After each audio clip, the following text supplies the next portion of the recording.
All right. Hello, everyone. Thanks for tuning in once again to Queen Amadai TV, More Than Meets the Third Eye. I'm your host, Queen Amadai Shakur, and this is your spiritual vitamins.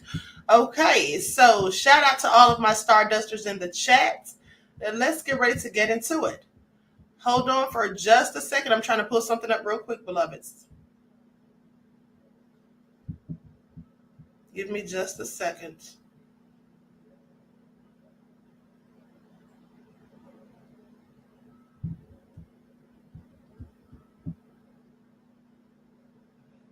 All right, so let's go ahead and get into it.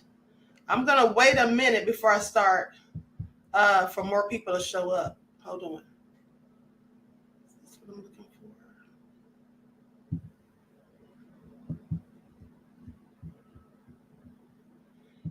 Now, excuse me. Now, with that all being said,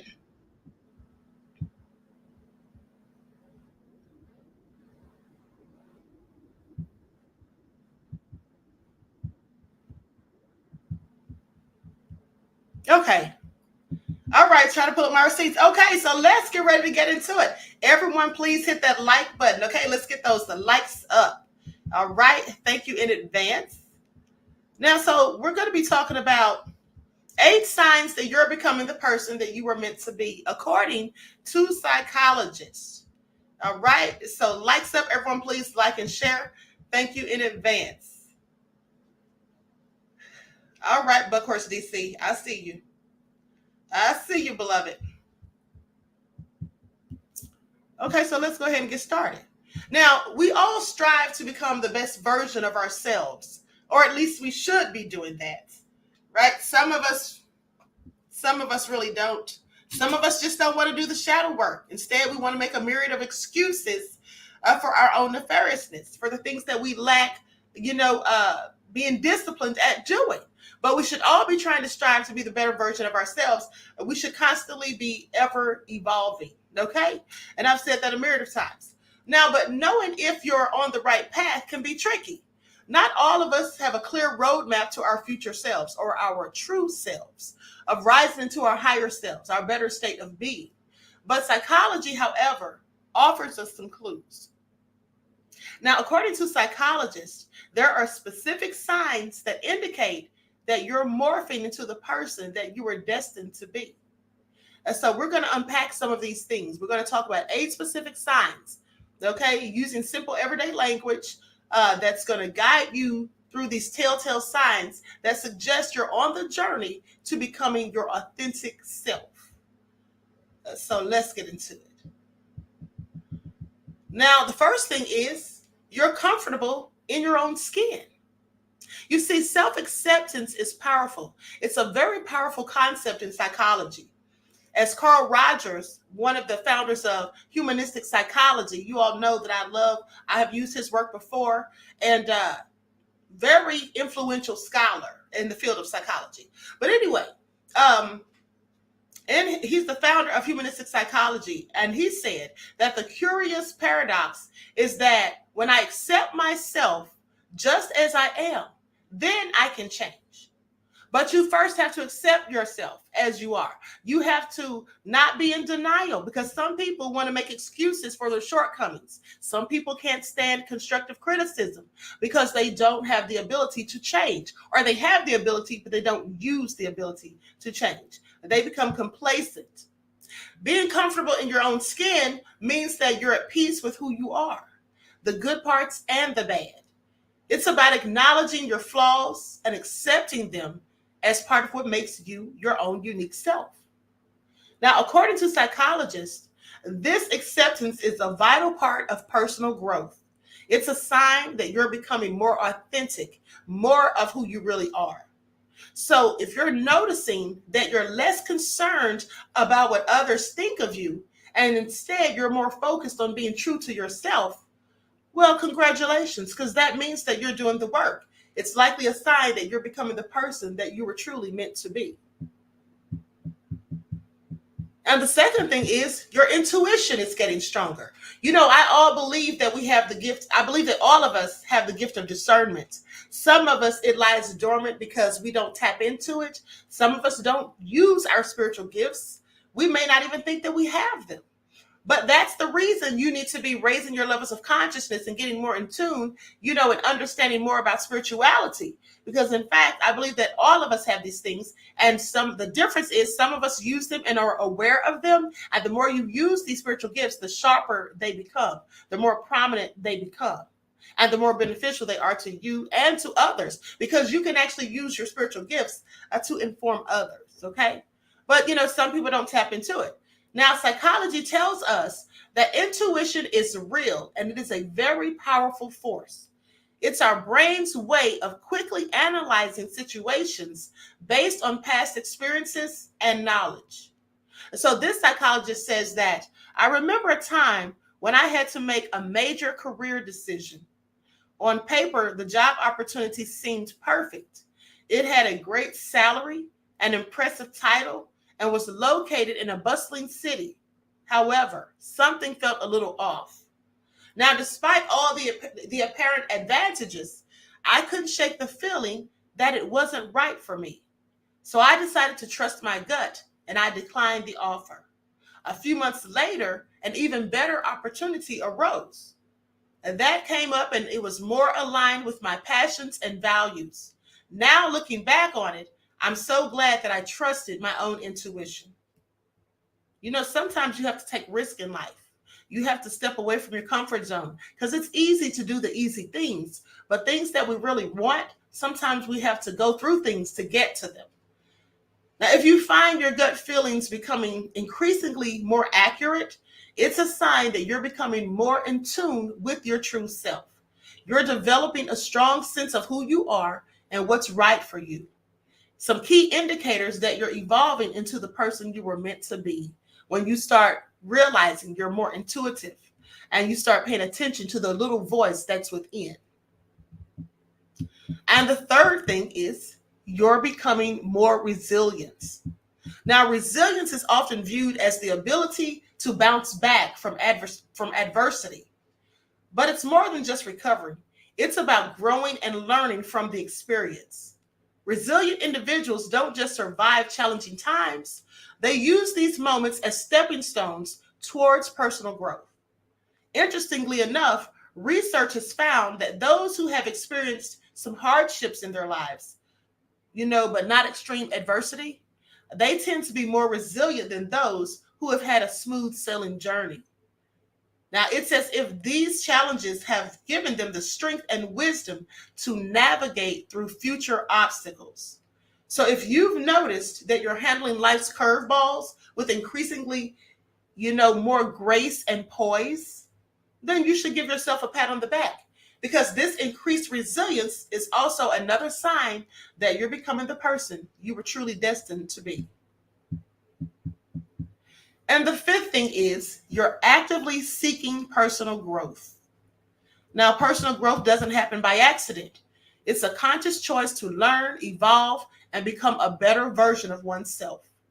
If you've noticed that you're more open to new experiences, eager to learn new things, or actively seeking opportunities for self-improvement, that's a very powerful sign. Perhaps you've started reading more self-help books, or you've taken up meditation, or you're consistently pushing yourself out of your comfort zone.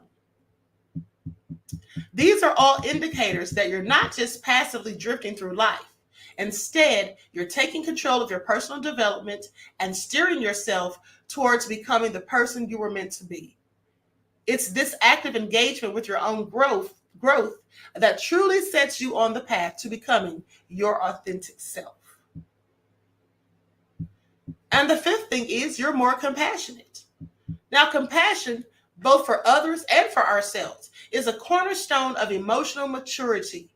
It allows us to connect deeply with others, to empathize with their struggles, and to offer kindness even in the face of adversity. Perhaps you've noticed that you're more patient with people, even when they're not at their best, even when they're getting on your nerves and annoying you. Or maybe you've become better at forgiving yourself when you've made mistakes, understanding that it's all part of the human experience. This growing compassion isn't just about becoming a nicer person. It's a reflection of a deeper understanding and acceptance of human nature, including your own. Now, this heart-centered approach to life is a clear sign that you're evolving into the person you want to be. It indicates that your heart is opening up, making room for more love, understanding, and genuine connections. And the sixth thing is you embrace solitude. Now, what have I said about solitude before? That solitude and being alone are not the same thing. Being alone and being lonely aren't even the same thing. Sometimes we're alone because we choose to be alone. We want time to ourselves. Now, at the end of the day, being lonely is when you're by yourself, but you wish you weren't. So in today's hyper-connected society, solitude is often misunderstood. But spending time alone is not about being lonely. It's about being with yourself. Now, this psychologist says, I used to fear solitude, equating it with loneliness. But over time, I've learned to appreciate the value of my own company. Solo walks in nature, quiet evenings enjoying a good book, moments of self-reflection. These have become some of my most cherished experiences.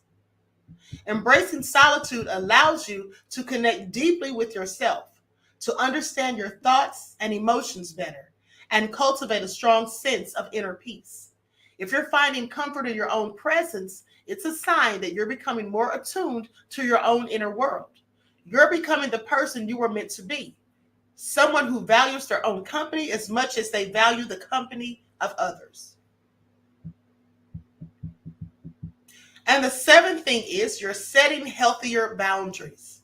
Boundaries are essential for our mental health and emotional well being, as I've said before.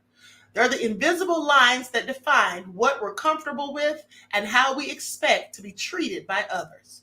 Setting healthy boundaries means standing up for yourself, saying no when it's necessary, and making your well being a priority.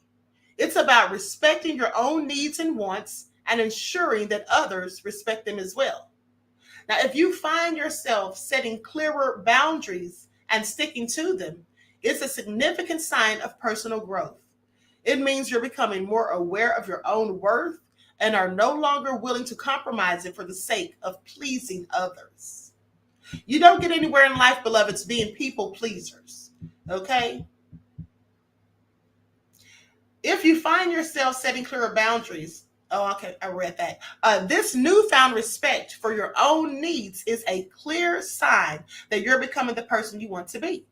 It shows that you value yourself enough to protect your mental and emotional space. You know, some people, allow other people to inconvenience them. They try so hard to make other people happy, and they end up letting themselves down. They end up stagnating their own growth. Okay? Doing so much for others, and there's nothing wrong with helping others. We should want to be of service to others when possible, but you have to first be of service to yourself, because if you don't have your own mental well-being together, you're not spiritually together in tune and all of those things, you're not doing the work for yourself and on yourself, then you really can't help anyone else at the end of the day. I mean, you can just be their doormat and let them walk all over you, but how's that good for you in the long run? Now, the eighth thing is you're living in alignment with your values. Your values are the guiding principles that dictate your behavior and actions. They're deeply personal and serve as a compass pointing towards your true self. Living in alignment with your values means making decisions and taking actions that resonate with what's most important to you. Now, if you're making conscious choices that reflect your values, even when it's challenging or inconvenient, then you're on the right track. This alignment is the clearest sign that you're becoming the person you were meant to be. It signifies that you're not just following the crowd or living according to someone else's expectations. Instead, you're honoring your own truth and shaping your life around what truly matters to you. The path to becoming the person you were meant to be is a lifelong expedition. And remember, that goes back to what I always say. There's always room for improvement. Every day we should be ever evolving. It's not about ticking off boxes or reaching a final destination. It's about growth, evolution, constant self-discovery, and embracing your thoughts and weaknesses, your strengths, your triumphs and your failures, your joys and your sorrows. Carl Jung, another scholar who you've heard me quote on many occasions, I love his work. Now, he's one of the pioneers of modern psychology, and he once said that the privilege of a lifetime is to become who you truly are. This journey of becoming isn't always easy or straightforward. It requires courage, resilience, introspection, and above all, patience. Be patient with yourself. So as you continue on this path of self-discovery and personal evolution, just remember that every step that you take brings you closer to your true self. So cherish each moment, each insight, and each breakthrough. After all, becoming the person you were meant to be, it's not about reaching a finish line. It's simply about enjoying the journey. That's what it's all about, beloveds. Now, I want to go back to a previous video that I did. Likes up, everyone. Please get those likes up. Thank you in advance. How many of you have been actively eating healthy? How many of you have been more health conscious about the things that you consume? One's in the chat. Please don't tell lies, but of course, DC. Desmond. One's in the chat.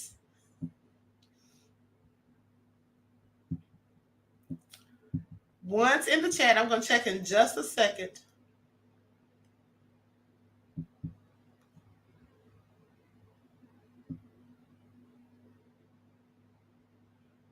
I'm looking for my video about chlorophyll. Hold on for just a second. I have to scroll for a second to find it.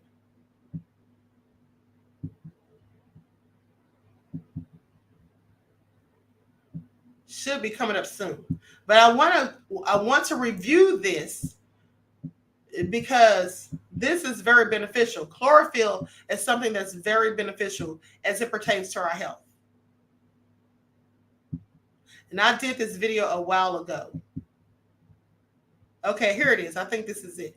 Yes, the powerful benefits of chlorophyll. Okay, so let's get into it. I'm going to share this on the screen so we can review.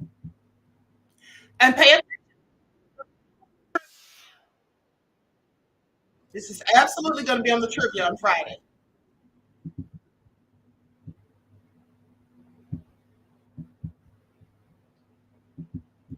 Okay, here we go. April said, my weakness is sugar. Okay, April, that's good that you can admit that. Now, what I need you to do, beloved, is there's a video that I did on here called, it's called How Sugar Gives Us the Blues. I want to say that's the name of it, but you should check out that video. You should check out that video. Maybe it'll encourage you to let go of so much sugar. Okay. David says, I tried. I really need to put in an effort. Yeah, you just have to listen. It doesn't happen overnight. I don't expect everybody to just start eating healthy, but just try doing little things. Like basically, rather than having a bunch of meat on your plate and just a few vegetables and sides, put more vegetables on the plate and less servings of meat. You can start off doing that. Try making you a green smoothie or even a fruit smoothie, but I prefer green smoothies in the morning. Try making you a smoothie in the morning. Mommy said, remember when someone accused Queen of eating at Popeyes, shaking my head. Then the song. Right, because in that song, I say they're talking greasy like they're all at Popeyes. Right.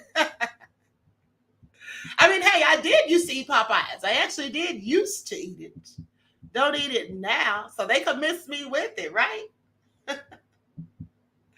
Okay. Missions Vision says, I'm working on saving better. Okay. I used to be a good saver when I was young. Now, as an adult, Lord, rigorous spending. I want that to be a habit of mine going forward. Absolutely. Absolutely. David says, I'm addicted to fast food junk, to fast food junk at all about depression. Listen, that's really what makes us depressed, David. Eating fast food and sugary things makes us depressed. Sometimes like when you eat sweet things, it hypes you up. You start feeling this burst of energy, but then it falls flat. That only lasts for a few moments, a twinkling of an eye, and it's gone. And then now you crash. You crash and burn. And that's why they have this book that I read years ago called The Sugar Blues. Okay, because that's what happens. And it starts to make you feel, down, lethargic, depressed, and all of that. Okay, so likes up. Skeletor fan said he's addicted to potatoes. I love potatoes. I absolutely love potatoes, especially when I cook them with bell peppers and onions. Yeah, I love potatoes. Okay, so here we go. Did not receive it. Fast forward. For plants. It is, beloved. Okay. It is for plants. And it's for you too. All right. Okay. Reggie said new to him too. Okay. So let's talk about it. Now, what is chlorophyll? Well, chlorophyll is a pigment that gives plants their green color. And it helps them create their own food through the process of photosynthesis. So it absolutely is for plants. Okay. It comes from plants. It's for plants. And it's for us also. Now, chlorophyll is a key component in the process of photosynthesis, which sustains plant life and produces oxygen for the entire planet. Now, you probably didn't know that. And although microscopic in size, chloroplasts like these have a big role to play in the health of the planet. All right, and you can see a picture of some of these plants right here. These things actually not only help us, but they help the entire planet. So very important. Now, chlorophyll's job in a plant is to absorb sunlight and help convert it into energy. The energy absorbed from light is then transferred to two kinds of energy stored molecules through the process of photosynthesis. Now, the plant uses the stored energy to convert carbon dioxide, which is absorbed from the air, and water into glucose, which is a type of sugar. Plants use glucose together with nutrients taken from the soil to make new leaves and other plant parts. The process of photosynthesis produces oxygen, which is released by the plants back into the air. Okay, so you can see why this is beneficial to the entire environment. Now, chlorophyll plays an important role in making plants green and healthy. It also has vitamins, antioxidants, and therapeutic properties that have the potential to benefit your body. You can get chlorophyll from either plants or supplements, although supplements may be more effective. And this is simply because chlorophyll may not survive digestion long enough for absorption. And so a lot of people take chlorophyll supplements, which is what I take. You can get it either in the liquid form or in the capsule form, okay? Like these big gelatin-like pills that I don't like to take. I prefer to take it in the liquid form because then I can simply add a few drops of chlorophyll to my water when I drink it, to my herbal tea when I sip on it. That's what I like to do. You can put it in your green smoothies. I do that too, okay? So with that all being said, I hope these lights do not flip out. Let me make sure I'm still connected. Okay. So chlorophyll supplements are chlorophyllin, which contains copper instead of magnesium. Now, when doses of chlorophyllin are taken, the copper can be detected in plasma, which implies absorption has occurred. Luckily, chlorophyllin has similar properties to chlorophyll. Now, when you're shopping for chlorophyll supplements, you may notice that the marketed benefits are the following: stimulating the immune system. These are some of the benefits: eliminating fungus in the body, detoxifying your blood, cleaning your intestines, getting rid of bad odors, energizing the body, preventing cancer. Okay, these are some of the health benefits.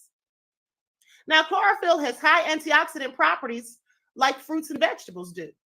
This can help to reduce oxidative damage via free radicals that will look to bind to cells in your body. When they bind, they cause damage to those cells that can eventually lead to cancer. So they break down these cells that can potentially cause cancer. Pay attention. Okay, so it has anti-cancer properties as well. Now, according to Trista K. Best, she says chlorophyll has antioxidants and they have an anti-inflammatory side effect, which can improve the person's immune function as well as their response. So it basically boosts the immune system as well. Chlorophyll may increase the number of red blood cells in the body. Red blood cells contain hemoglobin, which transports oxygen from your lungs to the rest of your body and then returns carbon dioxide from your body back to the lungs so you can exhale it. Now, here's the science, or this is basically how the science plays out in your bloodstream. So pay attention. You see, chlorophyll has a very similar structure to hemoglobin and the hemoglobin molecules that are in our blood. Hemoglobin makes up a large portion of your red blood cells and is in fact responsible for transporting oxygen throughout the body. Now, because chlorophyll and hemoglobin share a very similar structure, chlorophyll has the ability to help boost the supply of red blood cells and aid in the ability to carry more oxygen throughout the body. The chemistry of chlorophyll is almost identical to your blood. The difference is that your blood has iron while chlorophyll has magnesium. And so it actually is a blood builder. Okay, that's the only difference. It has magnesium while your blood has iron. Now, chlorophyll may aid in weight loss. Celery and other green juices are popular with health and wellness people, right? With the health and wellness crowd. That's because these drinks are packed with chlorophyll, which has the capacity to act on hunger hormones, suppressing hunger and boosting the feeling of satiety. therefore leading one to consume fewer calories overall and to lose weight. And of course, weight loss isn't always the goal, but these drinks are also packed with antioxidants, vitamins, and minerals that help to improve overall health. So very beneficial. It would serve you well to put chlorophyll in your smoothies, in your water, your teas, your organic juices, and things like that. Chlorophyll may help your complexion. Many chlorophyll enthusiasts and researchers claim that chlorophyll is beneficial for skin health because of the anti-aging properties of antioxidants, as well as red blood cell health, cellular health, and weight loss. Okay, I hope you all are paying attention. So you absolutely need to be taking chlorophyll. Mahogany said, just had my daily green drink. Okay, great, beloved. Great. That Crazy Beach Air said you're going to try it. Okay, good. Yes. And as you can see, it has anti-aging properties. All right. This is why I look so youthful. Not really 65. Pay attention. Okay, I'm not 65, but nevertheless, I do look younger than I actually am. And that's one of the reasons. Okay. It's good for the skin and has these anti-aging properties. Now, more benefits of chlorophyll are as follows. It helps to counter the negative effects of meat. Okay, so basically, if you are a meat eater and you haven't transitioned to a vegan lifestyle, that's okay. But like I told you all on yesterday, when you're eating meat and you're trying to wean yourself off of it to get to a healthier lifestyle, you may want to put more portions, larger portions of vegetables and whole grains, or like long grain rice, leafy vegetables like kale, collard greens, cabbage, and things like that. You may want to put more of that on your plate at dinner time, and then smaller portions of meat. Okay. But if you do eat meat, chlorophyll helps to get rid of some of the negative effects of it. Okay. It also serves as a natural deodorizer. Okay. Like if you're sweating, it's hot outside, you're sweating, you may have eaten garlic, you may have bad breath. Chlorophyll helps with all those things. Anti-skin aging, it helps with acne, helps with oily skin as well. And oily skin can lead to acne, so pay attention. Anti-inflammatory, anti-cancer properties. It can help with ulcers, curbs the appetite, helps with sinus problems, has magnesium involved in 300 different enzymes that are involved in making ATP, which is the energy currency system of the body. It decreases oxidation to help with oxidative stress. Okay, and just for the record, I'm not a medical doctor and I'm not giving you medical advice. I'm just telling you some of the things that I do and how chlorophyll has helped me. Always consult with your doctor or nutritionist before adding any new supplements to your routine. Okay. But also, now I thought this was interesting. Now, many texts on mummification refer to Antiu and Sefet. The former had been tentatively translated as myrrh and incense, okay? And the latter as a sacred oil, like the oil from the colostrum. Now, however, because they were written on pieces of pottery with residue inside, it was possible to identify them. It turns out that Antiu is a mixture of oils or tars from conifers. Who in here knows what a conifer is? One's in the chat. Who in here knows what a conifer is? Anyone know what that is? And the reason I'm asking is because this is interesting, because this conifer, this is going to segue into tomorrow's broadcast. You see, tomorrow we're going to be talking about the magic of pine cones. Pine cones, that's right, the Crazy Beach Air said pine, absolutely. Okay, so pine cones, they had a lot of pine cones over in Egypt, right? And someone would say, well, I didn't know they had pine trees in Egypt. Well, they have evergreen trees, okay, in Africa. Evergreen trees are considered conifers. And so this is segueing, like I said, into tomorrow's broadcast. Squarespace's creative tools let you design a unique... Because these evergreen trees are full of chlorophyll. Okay, that's why they're so beautiful and green. But they also produce pine cones, which we'll talk about tomorrow. We're also going to talk about the benefits of pine needle tea. Okay, so many of the substances had antibacterial and antifungal properties and were combined to elaborate mixtures. The complexity of the substance displays enormous personal knowledge that was accumulated through these centuries of experience of embalming human individuals. So basically, the people who were embalming the Egyptians, they mixed these oils together, right? And they made ointments and lubricants out of plant additives.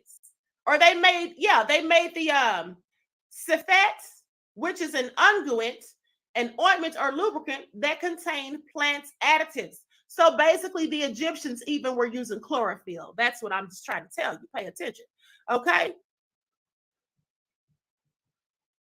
Now, that fits with textual evidence that priests tasked with embalming were important people with considerable skill. They would have needed to have a lot of ritual knowledge and a lot of material knowledge. The body had to be preserved physically, and rites had to be performed correctly according to the Egyptian religion. It was both a spiritual and a physical practice. Okay, so they actually used chlorophyll that they got from these conifers, the evergreen trees, when they were embalming people like the pharaohs. Okay, so with that all being said, okay,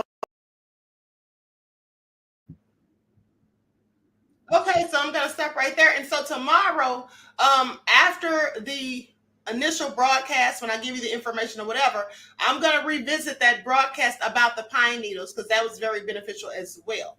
Okay, so Jonah says pine nuts are good too. Okay.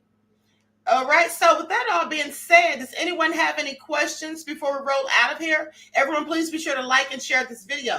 Okay, please like and share the video. Thank you in advance, beloveds. And listen, you should absolutely be implementing these things that we're talking about on this channel into your daily routine. Okay? We should absolutely all be implementing these things into our daily routine. With that all being said, I hope you all got something out of this broadcast. Pay attention to the small changes you see within yourself, because sometimes you may not even notice it till you really think about it, but you may be reaching your higher self. You may be becoming your true and authentic self as you're embarking on this spiritual journey. Okay. And please remember to be doing your shadow work, where you're actively working on the things about yourself that you want to fix, the things you need to change. Always be receptive of critical or constructive criticism. And of course, we know when we're receiving constructive criticism because it comes from the people in our lives that actually care about us, not the haters and the naysayers. Okay, so that all been said, I love you all to life. I hope you all enjoy the rest of this beautiful day. Each one teach one. That's how we grow and thrive. Do something productive, constructive, but never destructive. And always remember, beloveds, to keep the Most High first in your lives. And I will see you all in the morning for your morning wake-up call. Kathy B says, great info. Thanks, Queen. You're welcome, beloved. Okay? And so until next time.